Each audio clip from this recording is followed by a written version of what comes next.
Frederick Roger Rogers was born to a human father and an elven mother in a quiet village nestled between dense woods and vast plains. His early years were marked by a sense of belonging and peace, a stark contrast to the turbulence that so often characterized the worlds of his fellow half-elves. Frederick's father, a retired soldier, had instilled in him the values of duty and discipline, while his mother, with her ethereal wisdom, taught him the art of listening, not just with ears, but with his heart. From a young age, Frederick was drawn toward healing.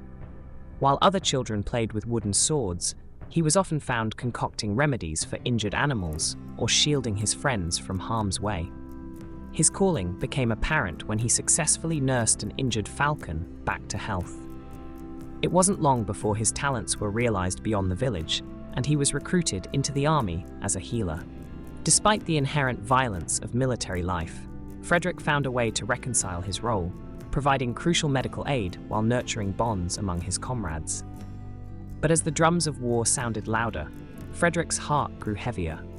A particular skirmish, one where he was forced to save adversaries as well as allies, stirred something profound within him.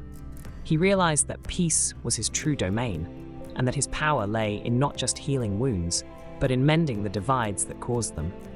His decision to lay down his arms, literally and metaphorically, did not go unnoticed. Respected for his convictions, yet unable to stand beside those who resolved conflicts through steel and sorcery, he was honorably discharged. Free from military life, Frederick chose a different path, a path of teaching. He began working with young people, many of whom had been sourced for service, showing them the value of life and the strength within themselves. His work was more than mentoring. It was a mission to inspire hope and cultivate peace in others. In his lessons, he combined his father's disciplined nature with his mother's gentle wisdom, all while calling upon his divine gifts to foster a sense of resilience and sanctuary in those who felt lost.